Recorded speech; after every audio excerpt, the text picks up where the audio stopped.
Kabarak taking on the hometown rivals, the Menengai Oilers. This should be an interesting fixture. Bragging rights from the Great Rift.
Scrum down for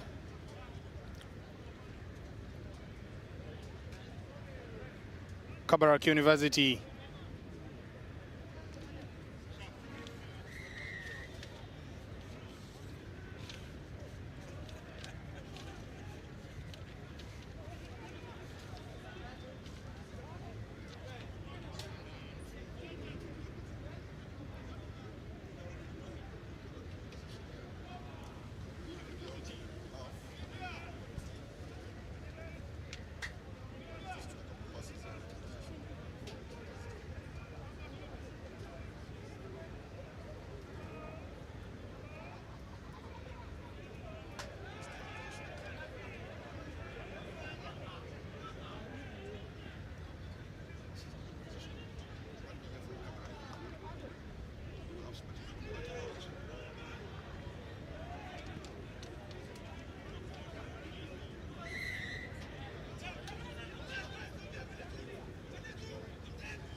That should be a try for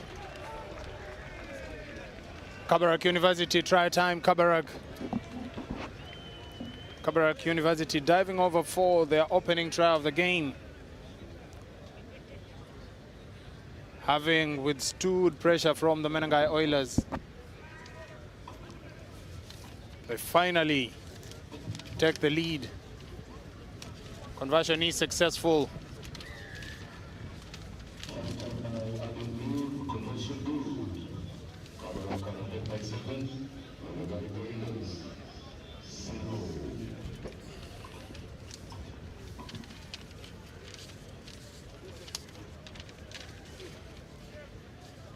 You asked earlier about the third round of games, Walter, whether teams are evenly balanced. You'd have expected that Oilers is perhaps the most senior of these two teams, but Kabarak have held their own so far. Yes, Kabarak have held their own, Oscar. I mean, it's evident from how they've played. They've not shied away from the contact area. They've had to defend in their own 22-meter area before Oilers break through, as Sami Mora runs straight and gets the responding try. And the fight has been there. It has been there. I think it was a respectable start from Kabarak, and that perhaps is the difference here. Oilers just stepping up the gas a little bit. The only question is, are they ready, or are they fit enough to be to fight longer, to stay in the fight? On paper, you'd argue that the class of Oilers will show. I think that was a good example of that situation. The 2v1 situation, but the player still managed to go through, even though he didn't pass. But yeah, I think the conditioning, the level of play from Oilers should carry through here over Kabarak. But then again, it's too early to call the C7s as Oilers get that ball back from kickoff.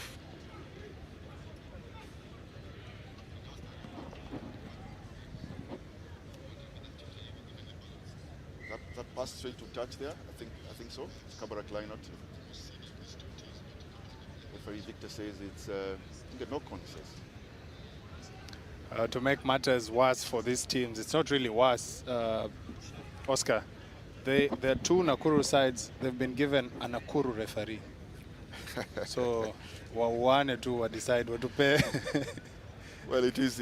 You'd say a home domestic affair down in Mombasa. Yeah. As Kabarak look to build up again like they did on their first try here, but very powerful scrimmaging there from Oilers, but referee Victor says that was illegal. A good step there from Kabarak. Will he make it all the way? Yes, it's good pace there.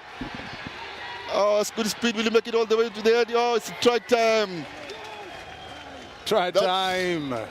Kabarak, fan favorite. It actually had the crowd on their feet. Everybody is rooting for the underdog. Everybody loves an underdog. It looked like Collins Okoth there. I'm not sure whether it was Collins Okoth at the end of that try. Yeah, I think it was Collins Okoth. Yeah. Who scored that try. Good show and go there. Really good pace. I think part of the reason why the crowd was excited, there was a 6'3" man chasing the whole of 5'2" feet Collins Okoth. Yes. And I think there was some anxiety from the crowd, but Collins made it yes, at the end there, and the leader this half. Yes, he did. So,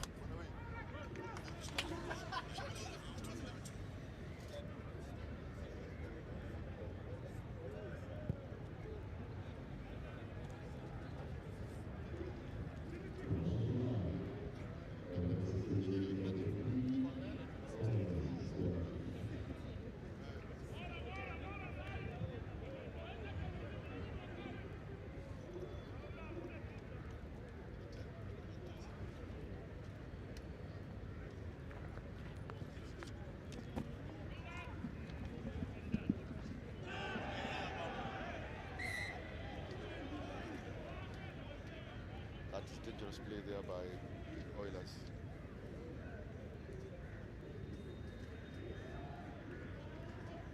Take your boot to the edge here. Take it to the floor. Referee says it's holding on. Boot not happy.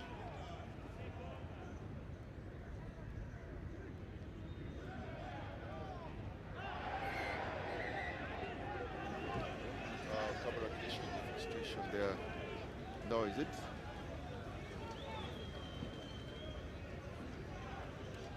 I beg your pardon, I think it's Oilers who occurred it. The Kabarak here choose to do a power play for scrum.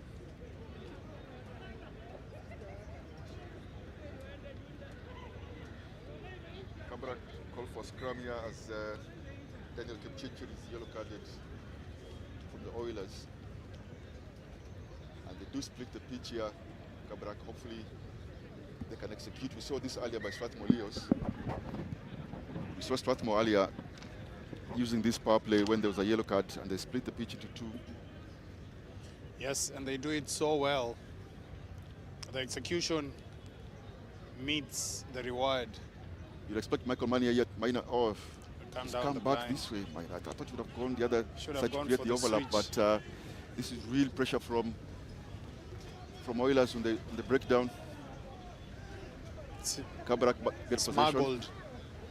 That would be a smuggling. Yeah, the smart would have gone to the other side to create the overlap. Yeah. He's But broken free. I think that's Collins Okoth again.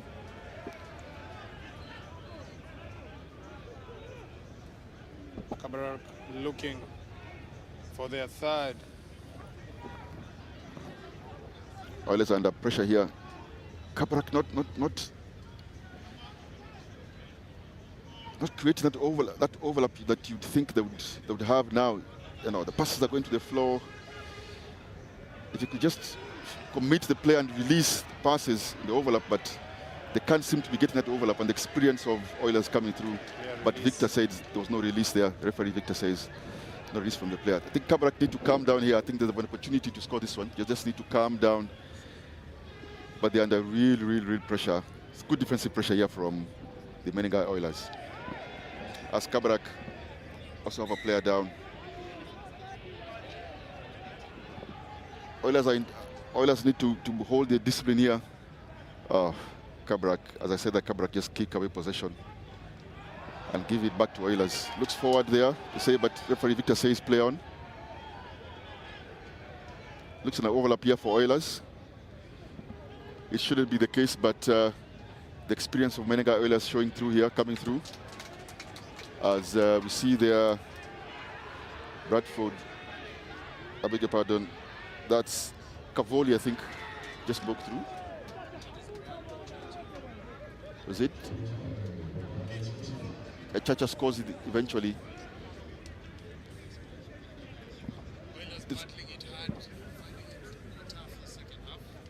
It's difficult to play with 6 men, but Kabarak, I think Kabarak should have been a bit more patient. The experience again is showing there, or lack of it. They had an overlap. They chose to go to the shorter side where they use good defense. And Oilers just covered that and got possession and went over again and scored the try.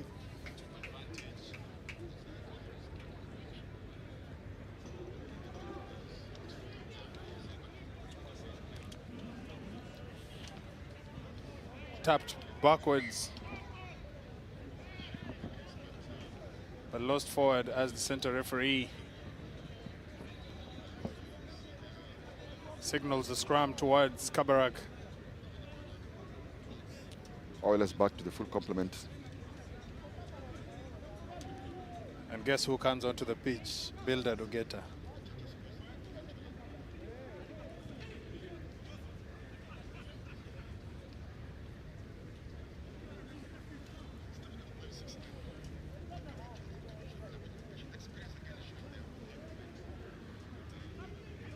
Kabarak on the attack.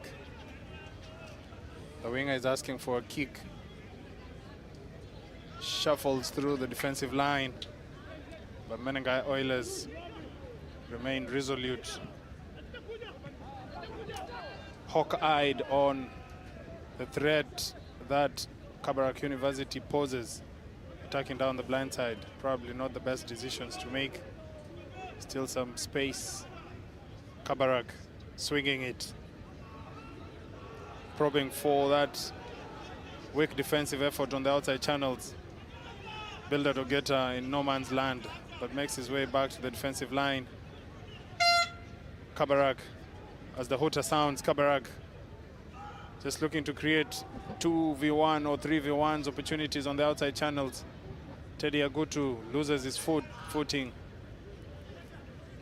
Kabarak patient with ball in hand. It's good possession here by the university students. Yes, just piling up the faces, and they make a break for it.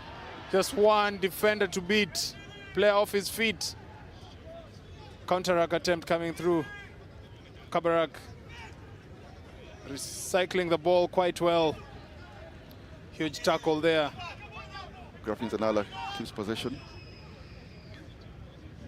This sort of saying, Walter, they just need to commit the defenders and then release the ball. Their skills there, just letting them down, Kabarak. This is more of experience, just lack of experience. Yeah. But fantastic spirit there from the boys from Kabarak.